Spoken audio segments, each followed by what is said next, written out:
नमस्कार सभी को। सभी लोग क्लास को शेयर कर दिए। जैसे आप देख रहे हैं बीपीएससी टीआरई 3 के लिए किरण पब्लिकेशन का प्रैक्टिस सेट आता है क्लास 1 to 5 क्लास के लिए, जिसमें 18 सेट दिए हुए हैं। उसी को हम डेली करा रहे हैं। तो अगर आपको क्लासेस अच्छी लगती है तो हमारे चैनल को सब्सक्राइब करें। इसमें मैथ और रीजनिंग के क्वेश्चन रहते हैं, बाकी का पोर्शन आपको खुद से तैयार करना पड़ेगा। चलिए क्लास को स्टार्ट करते हैं। क्वेश्चन दे रखा है, राम मोहन और सोहन एक थैले में रखे 475 गोलियों को आपस में समान रूप से बांटते हैं तो थैले में कुल कितनी गोलियां शेष बचेंगी। तो शेष गोलियां ज्ञात करने के लिए हमें क्या करना पड़ेगा, कितने लोग हैं, 3 लोग हैं, राम मोहन और सोहन। तो 3 का 475 में डिवाइड कर देंगे, जो शेषफल आता है वही हमारा आंसर आ जाएगा। ठीक है, 475 में शेषफल जो आएगा वो आंसर आएगा। जो शेषफल आएगा वो बना शेषफल आएगा। एक कॉन्सेप्ट और होता है, 3 से चेक करने के लिए डिवाइड होता है या नहीं होता है, कितना शेषफल बचेगा कितना नहीं बचेगा।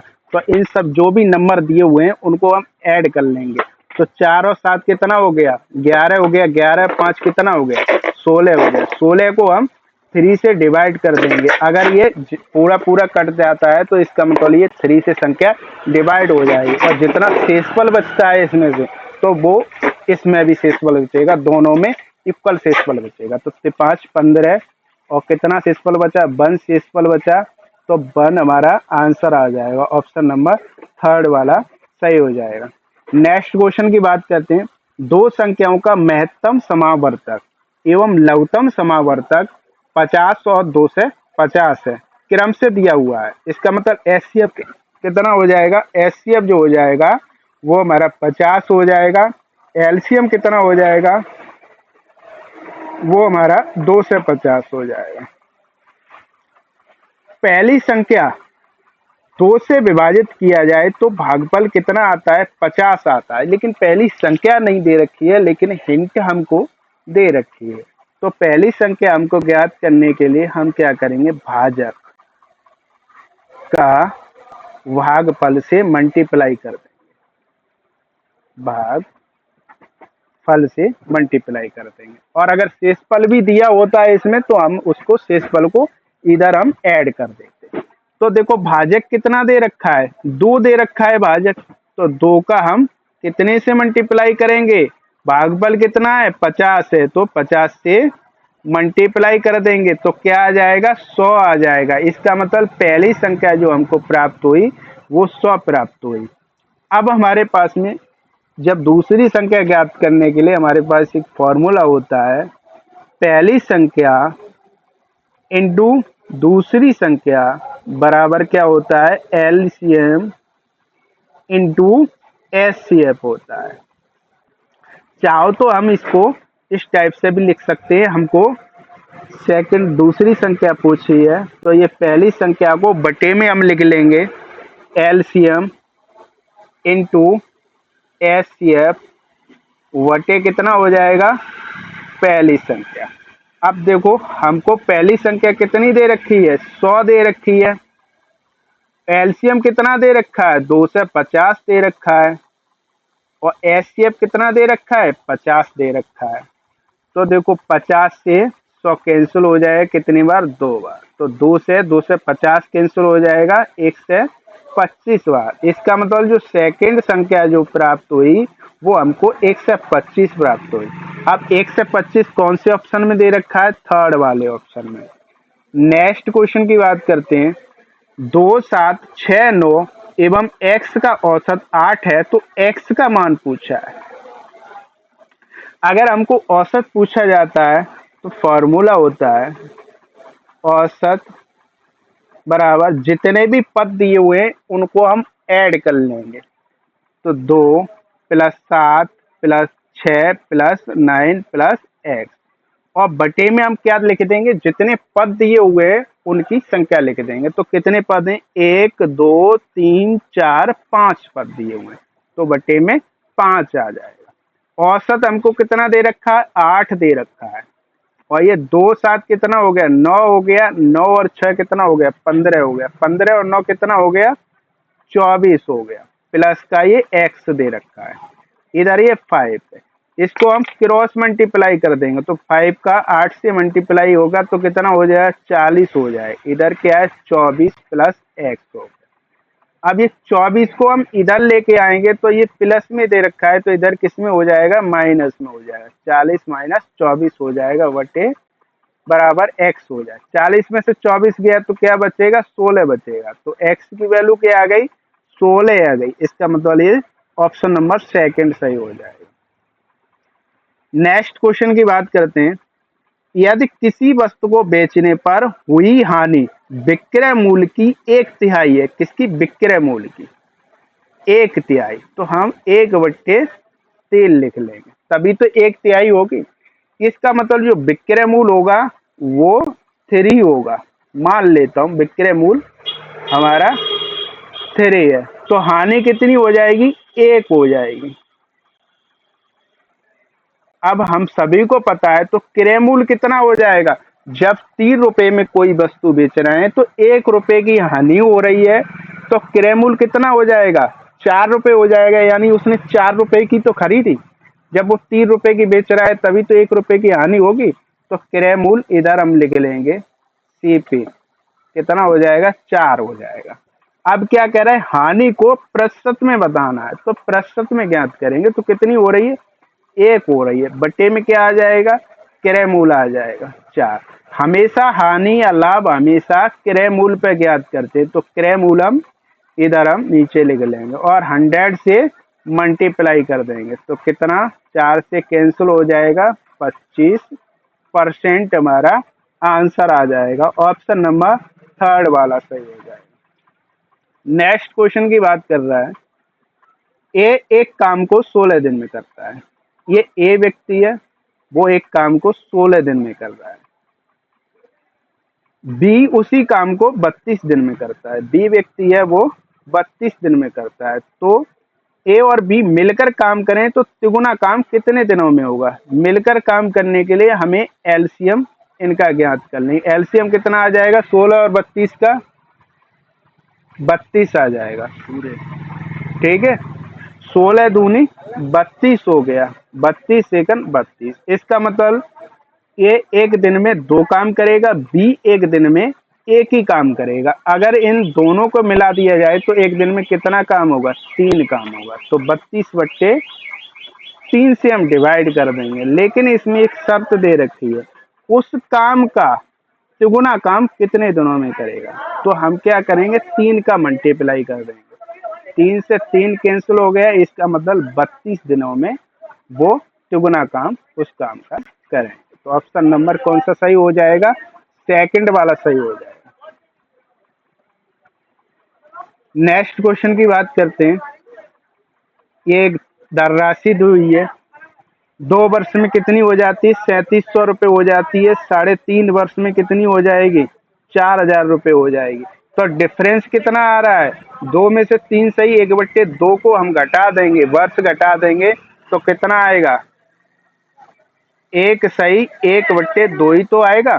चाहो तो आप इसको आप इस प्रकार से कर लेना कैलकुलेट, इसे लिख लेंगे 3 दूनी 6 और 1 7/2 लिख लेंगे। आप कैलकुलेशन कर लेना, 1 सही 1/2 आएगा। इसे हम पी वाई क्यूब में रूप में लिखेंगे, 2 एकम 2, 3/2 वर्ष हो जाएगा, यानी 1.5 वर्ष। 1.5 वर्ष 3700 में से 4000 माइनस करेंगे तो कितना बचेगा, 300 आएगा। इसका मतलब वो कितने रुपए एक्स्ट्रा ले रहा है, 1.5 वर्ष में 300 रुपये एक्स्ट्रा ले रहा है। कितने रुपए, 300 रुपये एक्स्ट्रा ले रहा है। तो आंसर ज्ञात कर देंगे। 300 का हम क्या करेंगे, मल्टीप्लाई करेंगे। ये हम अभी एक बार के लिए मूलधन मान लेते हैं, 3/2 हो गया और ये 2 वर्ष। कैलकुलेट कर देंगे, 2 से 2 कैंसिल हो गया, सॉरी ये 2/3 लिखना था और ये 3 से कैंसिल हो गया, आएगा क्या, 400 आ जाएगा। अब हमको ब्याज प्राप्त हो गई जो 3700 रुपये हैं 2 वर्ष की, तो कितने ब्याज हुई? 3700 रुपये ये दे रखे मृक्षधन, 50 सौ रुपये ब्याज हुई, तो बचेगा क्या? 3300 रुपये ये मूलधन आएगा। तो ये 3300 रुपये मेरा आंसर आ जाएगा।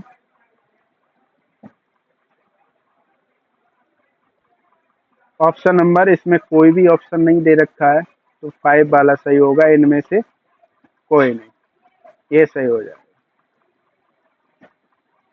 नेक्स्ट क्वेश्चन की बात करते हैं। एक कमरे की विमाएं 13 मीटर 9 मीटर दे रखी है, इसमें लंबाई चौड़ाई दे रखी है, हमको इसका फर्श जो है वो यानी 12 रुपये 40 पैसे प्रति वर्ग मीटर की दर से दरी पर जाने का खर्चा है। तो हमें खर्चा ज्ञात करना है कि वो कमरे में जो दरी बिछेगी उसमें कितना खर्चा ज्ञात होगा। तो अब हमें इसको ज्ञात करने के लिए सबसे पहले इनका कमरे का क्षेत्रफल ज्ञात कर लेंगे। तो कमरे का क्षेत्रफल क्या होता है? कमरे का क्षेत्रफल क्या हो जाएगा? लंबाई गुणा चौड़ाई हो जाएगा। लंबाई चौड़ाई कितनी दे रखी है? 13 × 9 दे रखी है, तो 13 निम्मा कितना हो गया? 117 वर्ग मीटर हो गया। अब देखो फर्श बिछाने में 1 मीटर में कितना लग रहा है? 12 रुपये 40 पैसे लग रहा है। तो 117 में 12 रुपये 40 पैसे का मल्टीप्लाई कर देंगे। 117 × 12.40 मल्टीप्लाई होगा तो कितना आ जाएगा? 1450.8 हमारा आंसर आ जाएगा। ऑप्शन नंबर पहला सही हो जाएगा। नेक्स्ट क्वेश्चन की बात करते हैं।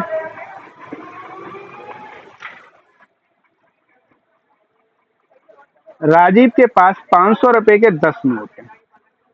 तो 500 रुपए के 10 नोट हैं, तो कितने रुपए हैं उसके पास में? 500 का 10 से मल्टीप्लाई करेंगे यानी 5000 रुपए हैं। उसके बाद 100 रुपए के 50 नोट हैं, तो 100 × 50 करेंगे तभी तो हमें रुपए की संख्या प्राप्त होगी। तो कितने हो गए? 5000। उसके बाद 1000 के 3 नोट हैं, 1000 × 3 कर देंगे तो कितना हो जाएगा? 3000 रुपये हो जाएगा। तो कुल उसके पास कितने रुपए हैं? तो ज्ञात करने के लिए ऐड कर देंगे, 5 और 5 10 और 3 कितना हो गया? 13,000 रुपये। ऑप्शन नंबर सेकंड सही हो जाएगा। नेक्स्ट क्वेश्चन की बात हो रही है।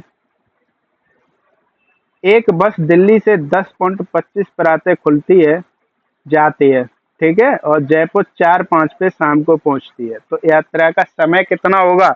तो आप माइनस कर देंगे, तो माइनस करके आंसर आ जाएगा 5 घंटे 40 मिनट। आप माइनस कर लेना। ग्राफ का अध्ययन करके बताइए कि शुक्रवार को कितने छात्र उपस्थित होंगे। तो देखो इधर तो दिनों की संख्या दे रखी है और इधर छात्रों की संख्या। तो शुक्रवार का ग्राफ किधर है? ये है। तो ये देखो कहाँ तक जा रहा है? यहाँ तक जा रहा है। यहाँ किसके सीध पे आ रहा है? 30 के। इसका मतलब ये 30 हमारा आंसर आ जाएगा। तो ऑप्शन नंबर थर्ड वाला सही हो जाएगा। नेक्स्ट क्वेश्चन की बात करते हैं। एक कक्षा में 350 विद्यार्थी, टोटल कितने हैं? 350। लड़के एवं लड़कियों का औसत कितना है? 4 और 3 है। तो लड़कियों की संख्या ज्ञात करनी है। तो देखो कितना है औसत? 4 3 है। तो इसको हम लिख लेंगे 4x + 3x बराबर कितना हो जाएगा? टोटल 350। 4 और 3 कितना हो गया? 7x हो गया बटे 350। 7 से मल्टीप्लाई कर डिवाइड कर दिया, कितना आ जाएगा? 50 आ जाएगा। तो x की वैल्यू हमको 50 ज्ञात हो गई। अब लड़कियों का अनुपात क्या दे रखा है? 3 दे रखा है। तो 3x बराबर मल्टीप्लाई कर देंगे 3 का, x की वैल्यू कितनी है? 50। तो कितना हो गया? 5 15 यानी 150 हो गया। आसान सा है, ये सभी को पता होगा, बताने की ज्यादा जरूरत नहीं है। तो ऑप्शन नंबर थर्ड वाला सही हो जाएगा।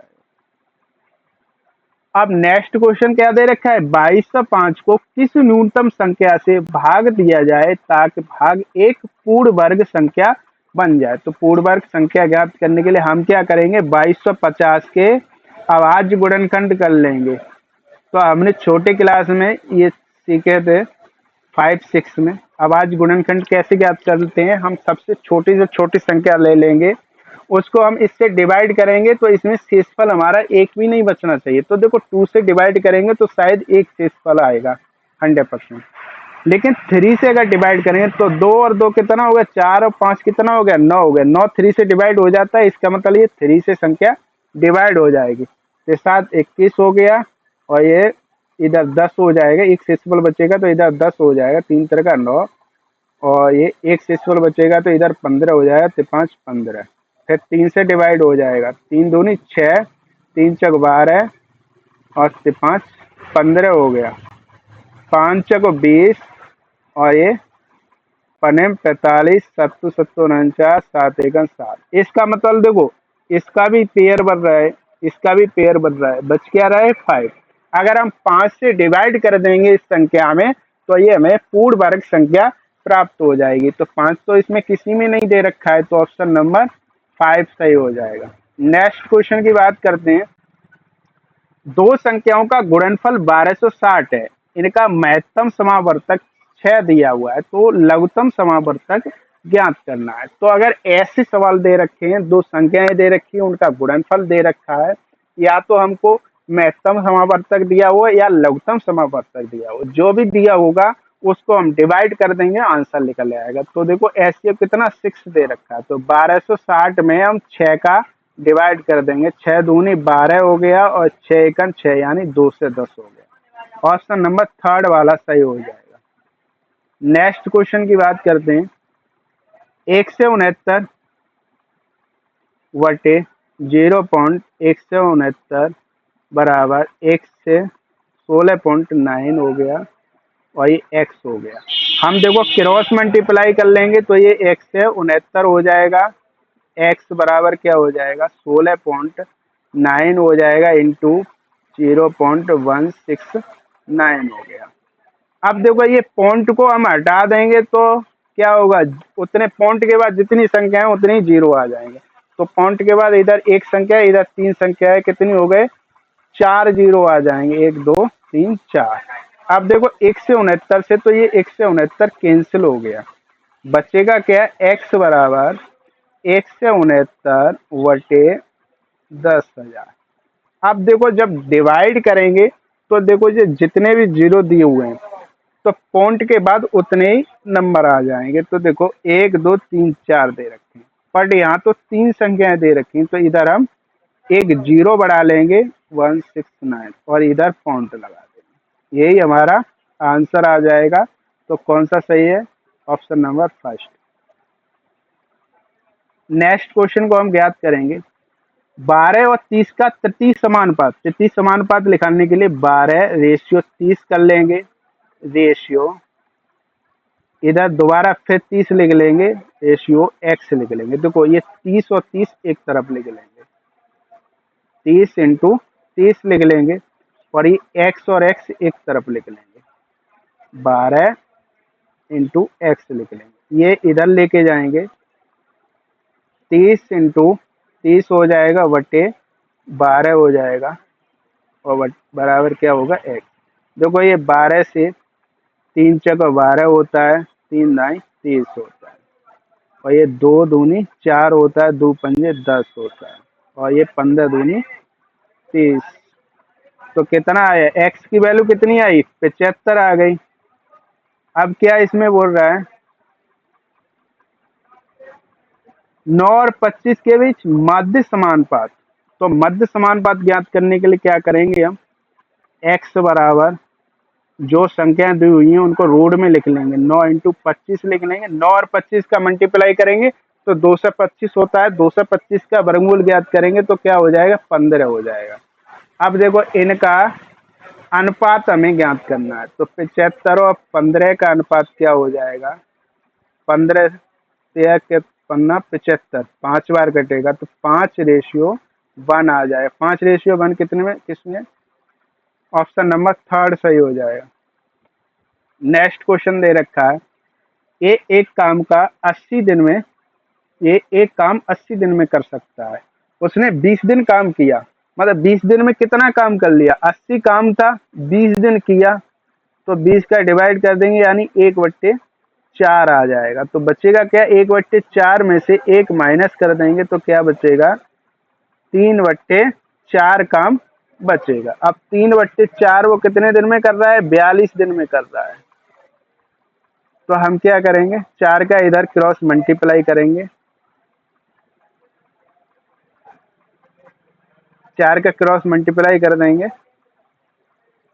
4 इंटू 42 लिख लेंगे, बट्टे में 3 आ जाएगा, और ये 3 14 और 14 तक 56, इसका मतलब 56 हमारा ऑप्शन नंबर थर्ड सही हो जाएगा।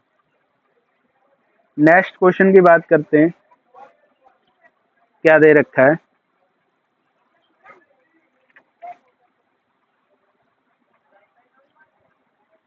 वह बड़ी से बड़ी और छोटे से छोटे 5 अंकों की संख्या ज्ञात करनी है जो 0, 3, 6, 7, 9 से बनती है।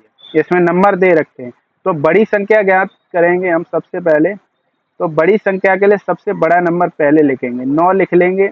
उसके बाद क्या है, उससे छोटा 7 है, उसके बाद 6 है, उसके बाद 3 है, उसके बाद 0। छोटी संख्या ज्ञात करने के लिए सबसे छोटा नंबर क्या लिखेंगे, देखो 0 हम वैसे लिखेंगे तो हमारी कितने अंकों की संख्या हो जाएगी, ओनली 4 अंकों की संख्या हो जाएगी। तो हम 0 तो हम लिख नहीं सकते, तो सबसे छोटा क्या है, 3 है, हम 3 को लिख लेंगे। उसके बाद हम 0 लिख लेंगे, उससे बड़ा क्या है, 6 है, उसके बाद 7, उसके बाद 9। अब देखो इनको माइनस कर देंगे तो कितना आ जाएगा, 66,951 आ जाएगा। आप माइनस कर लेना, ऑप्शन नंबर थर्ड सही हो जाएगा। नेक्स्ट क्वेश्चन की बात करते हैं। देखो ये 15 सही 1/2 है, इसे p/q के रूप में लिखेंगे तो क्या होगा, 2 का 15 से मल्टीप्लाई करेंगे 30 होगा, और ये एक ऐड कर देंगे तो 31/2 हो जाएगा, माइनस का साइन। ये देखो 5 से 5 कैंसिल हो गया, और ये 4 दूनी 8 हो गया, 4 ती 12 हो गया। इसका मतलब 3/2 हो गया, प्लस ये 1 सही 3/4 है, इसको हम लिख लेंगे 7 डिवाइड बाई 1 सही 3/4 को हम लिख लेंगे 4 एकम 4, और ये 3 7/4 लिख लेंगे।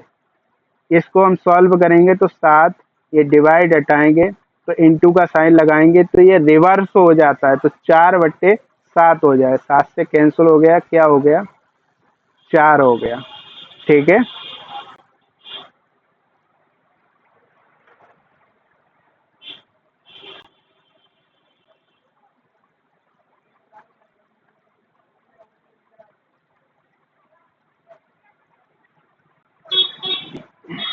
कितना हो गया, 4 हो गया। 4 का 2 से मल्टीप्लाई कर देंगे, 8 आ जाएगा। उसके बाद में आप सॉल्व कर लेना।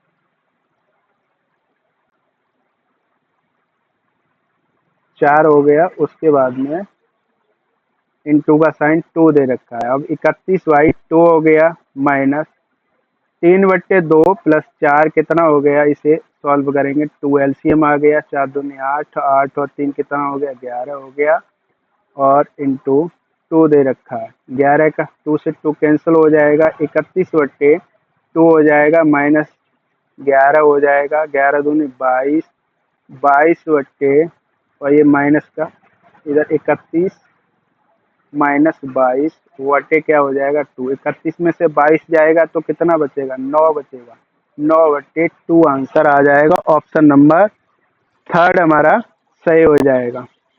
नेक्स्ट क्वेश्चन की बात करते हैं।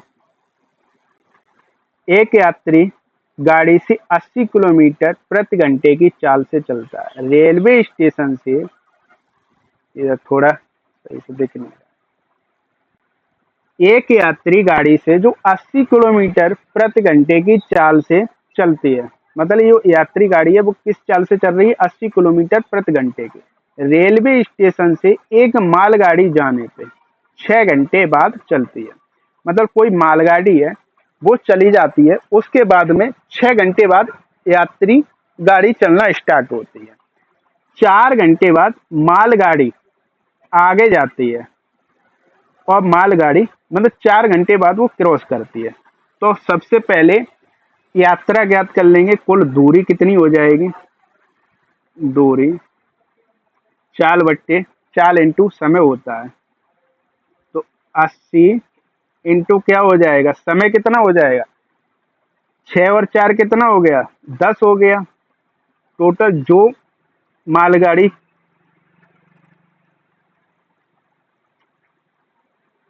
कितना हो गया, 8, सॉरी,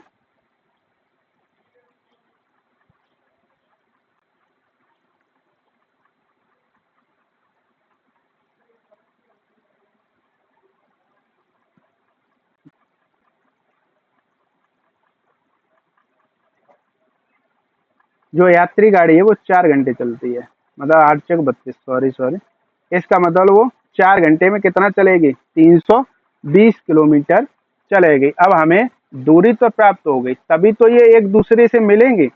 तो अब हमें जो मालगाड़ी चलेगी वो 6 और 4 कितनी चलेगी, 10 चलेगी। तो 320 में हम 10 का डिवाइड कर देंगे, इसका मतलब जो चाल निकल के आ जाएगी 32 किलोमीटर, 32 किलोमीटर पर आवर निकल के आ जाएगी। ये किसकी होगी, मालगाड़ी की चाल आ जाएगी। तो ऑप्शन नंबर फर्स्ट वाला सही हो जाएगा। नेक्स्ट क्वेश्चन की बात करते हैं। 10 सेंटीमीटर भुजा वाले दो ठोस घनों को एक साथ रखने पर प्राप्त घनाभ का आयतन ज्ञात करना। यानी जो 10 सेंटीमीटर आकार के दो ठोस घन हैं उनको एक साथ रखना पड़ रहा है। एक ये हो गया, एक ये हो गया, और यहीं पे एक हमको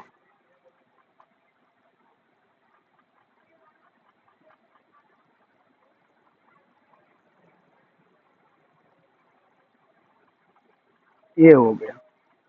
अब देखो ये दोनों मिला दिए जाते हैं तो इनकी लंबाई 10 इधर है, 10 इधर है, मतलब दो ठोस घन है, तो कुल लंबाई कितनी हो जाएगी, 20 हो जाएगी। पर ऊंचाई पे तो कोई फर्क नहीं पड़ेगा, 10 ही रहेगी, और ना ही चौड़ाई पे कोई फर्क पड़ेगा, 10 ही रहेगी। तो अब ये क्या बन गया, एक घनाभ बन गया। तो घनाभ का आयतन कितना होता है, घनाभ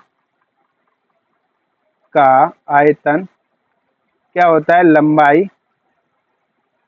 अरे यार चलना बंद हो गया, लंबाई गुणा चौड़ाई गुणा ऊंचाई होता है घनाभ का आयतन। चल नहीं रहा है, अब मल्टीप्लाई कर देना। क्या हो गया यार, ये थोड़ा गड़बड़ कर जाता है। चलने लगा। घनाभ का आयतन क्या होता है, लंबाई गुणा चौड़ाई गुणा ऊंचाई होता है। तो लंबाई कितनी दे रखी है, 20 दे रखी है, तो 20, चौड़ाई कितनी दे रखी है, 10 दे रखी है, ऊंचाई कितनी दे रखी है, 10 दे रखी है। मल्टीप्लाई कर देंगे, 2 का 10 से किया 2 से हो गया, और ये 2000 हो गया। ऑप्शन नंबर कौन सा सही हो जाएगा, 2000 घन सेंटीमीटर हमारा आंसर आ जाएगा। नेक्स्ट अब हमारे रीजनिंग के सवाल स्टार्ट होते हैं। तो चाकू से क्या किया जाता है, काटा जाता है। उसी प्रकार से रबड़ से क्या किया जाता है, मिटाया जाता है। कुछ भी लिखा हुआ है, तो ऑप्शन नंबर थर्ड सही हो जाएगा। उसके बाद क्या दे रखा है, 52 वाला।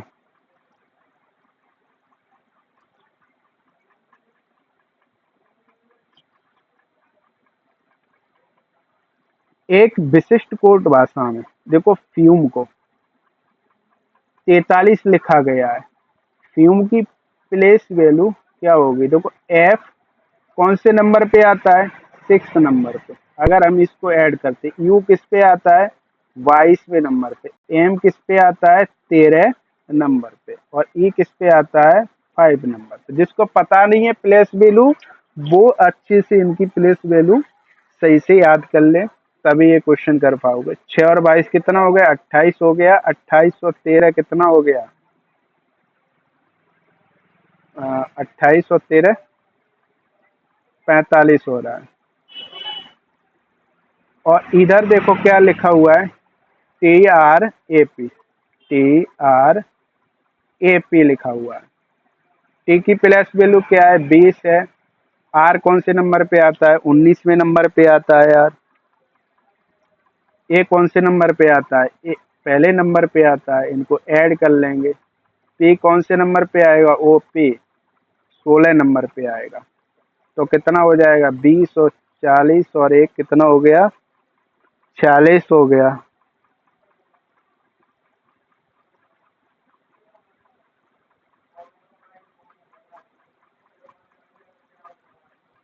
आर हमारा 18 नंबर पे आता है। ठीक है, तो ये कितना हो गया, 8 9 और 9 6 15 5 हो गया। और ये एक और ये दो 3 और ये 4 और एक 5, 55 हो गया। ये 45 हो रहा है, इधर ये गलत, 21 होगा।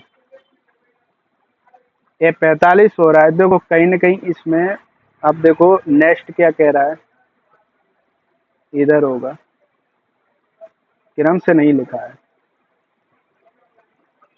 इसमें कितना आ रहा है,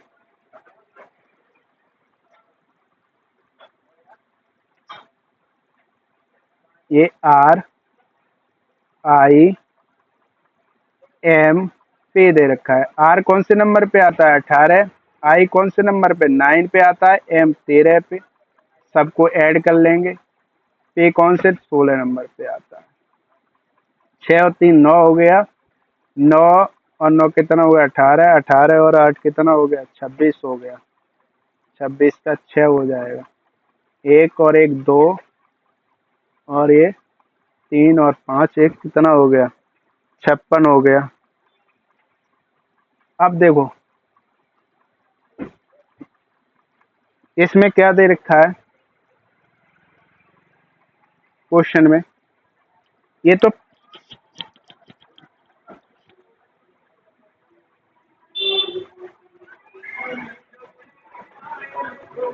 ये देखो, इसको वो कितना 45 की जगह कितना लिख रहा है, 43 लिख रहा है। तो कितना 2 का माइनस हो रहा है। इधर कितना 55 की जगह 53 लिख रहा है, तो 2 का इधर माइनस हो रहा है। तो 2 का हम इधर भी माइनस कर देंगे तो कितना आ जाएगा, 54 आ जाएगा। तो ऑप्शन नंबर कौन सा सही हो जाएगा, जिसमें 54 दे रखा है वही हमारा आंसर हो जाएगा। तो ऑप्शन नंबर सेकंड हमको दे रखा है।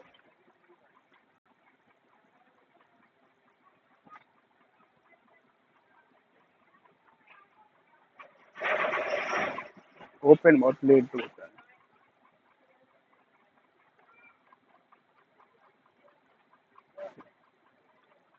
नेक्स्ट, बी पुत्री है के और एम की। ये बी क्या है, पुत्री है। पुत्री को हम किस में रखेंगे, सर्किल में रखेंगे पहचान के लिए।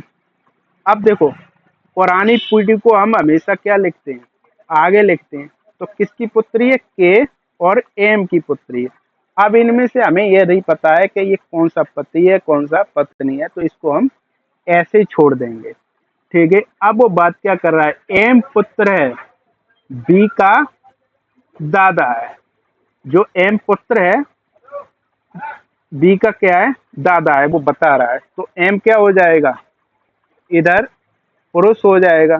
तो ये इसकी पत्नी हो जाएगी। तो इसे हम सर्किल में बंद कर देंगे। अब के का बी से, किससे, बी से तुलना करवा रहा है, क्या संबंध होगा। तो बी का कौन लगेगा, वो माता लगेगी।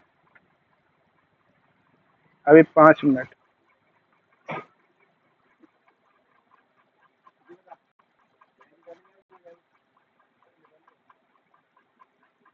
दिए गए विषम में से पहचानना है। देखो 15 का 3 से मल्टीप्लाई करते हैं तो कितना हो जाता है, 45 हो जाता है। 17 का 3 से मल्टीप्लाई करते हैं तो 51 हो गया। 14 का 3 से मल्टीप्लाई करेंगे तो 42 होगा, पर यहाँ 44 दे रखा है। लेकिन 16 48 होता है। तो विषम कौन सा, यही है डिफरेंस। तो ऑप्शन नंबर थर्ड वाला सही हो जाएगा। नेक्स्ट क्वेश्चन की बात करते हैं। देखो ये A R U M पे दे रखा है, इसकी प्लेस वैल्यू लिख लेंगे। टी कौन से नंबर पे आता है, 20 नंबर पे आता है। आर 18 नंबर पे आता है। यू कौन से नंबर पे आता है, 21 नंबर पे। एम 13 नंबर पे आता है। पी कौन से पे, 16 नंबर पे। इसी प्रकार क्यू कौन से नंबर पे आता है, एम एन क्यू 17वें नंबर पे आता है। एन कौन से नंबर पे आता है, 14 नंबर पे आता है। ओ भी किस नंबर पे आता है, 22 नंबर पे आता है। और एस कौन से नंबर पे आता है, 19वें नंबर पे आता है। यू कौन से नंबर पे आता है, 21वें नंबर पे। अब देखो इसमें 20 में 3 माइनस हो रहा है तभी तो 17 हो रहा है। 18 में 4 माइनस हो रहा है। 21 में कितना माइनस हो रहा है, 21 में 1 प्लस हो रहा है। पर ये पैटर्न तो कुछ बन नहीं रहा, लेकिन हम इस टाइप से पैटर्न ज्ञात करते हैं। देखो 20 और कितना हो गया, 21, यानी 1 प्लस हो रहा है। इधर क्या हो रहा है, 1 प्लस हो रहा है। इसका मतलब इसमें फॉरवर्ड पैटर्न लगाया गया। 18 में 1 प्लस करेंगे, 21 में, इधर 13 में 1 प्लस करेंगे तो कितना हो जाएगा, 14। 21 में 1 प्लस करेंगे तो 22 हो जाएगा। इसमें फॉरवर्ड पैटर्न लग रहा है, इसी प्रकार इसमें लगा देंगे। तो बी दे रखा है, आर दे रखा है, यू दे रखा है, सी दे रखा है, ई दे रखा है। तो क्या हो जाएगा, ये 2 नंबर पे आता है। आर कौन से, 18 में। यू कौन से, 21वें नंबर पे। सी कौन से, 30वें पे। ई कौन से, 5वें नंबर पे। तो क्या आ जाएगा इसमें, बी इधर क्या आ जाएगा, सी आ जाएगा, 3 नंबर आ जाएगा। और इधर कितना आ जाएगा, 6 नंबर आ जाएगा। और ये कितना आ जाएगा, 19वें नंबर पे। 6 नंबर पे क्या होता है, ई एफ होता है। तो देखो वैसे तो यहीं से ज्ञात कर लेंगे। एफ और सी किसी में आ रहा है, नहीं आ रहा है। किसी में भी एफ और सी नहीं आ रहा है, इसका मतलब ऑप्शन नंबर 5 वाला सही होगा। इसको करा देते हैं। तो इधर ये 19 एस आ जाएगा। और ये कौन से नंबर पे, से 3 नंबर, यहाँ कितना आएगा, 4 नंबर आएगा। डी आ जाएगा। और यू 21 22वें नंबर पे कौन सा आ जाएगा, ओ बी आ जाएगा। तो F D O B S C आएगा। इसमें कोई भी नहीं दे रखा है, तो ऑप्शन नंबर 5 सही हो जाएगा। नेक्स्ट क्वेश्चन की बात करते हैं। इनको अल्फाबेट क्रम के अनुसार, शब्दकोश के अनुसार लगाना है। तो देखो आर ए सब में सेम है। इधर देखो आर के बाद आई है, तो ये तो आ नहीं सकता है।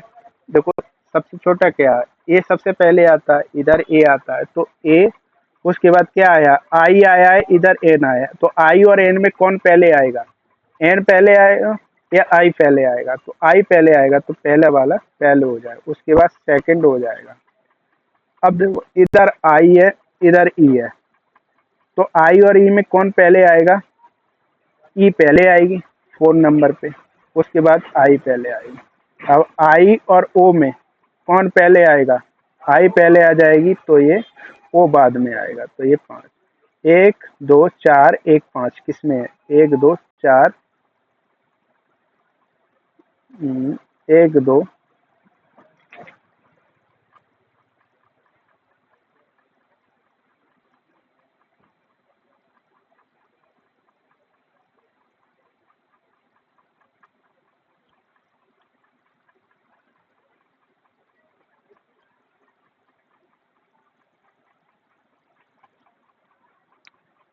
यहाँ 3 लिखा जाएगा, ये थोड़ा लिख दिया। तो ऑप्शन नंबर 3 सही हो जाएगा। नेक्स्ट क्वेश्चन की बात करते हैं। इसमें देखो त्रिभुजों की संख्या ज्ञात करनी है। तो एक तो देखो ये त्रिभुज हो जाएगा, ठीक है, एक ये हो गया। दूसरा हमारा ये त्रिभुज हो जाएगा एक। तीसरा हमारा ये त्रिभुज हो जाएगा। और चौथा हमारा ये त्रिभुज हो जाएगा। तो कितने हुए, 1 2 3 4 त्रिभुज हो गए। तो 4 किस में है, इसमें है।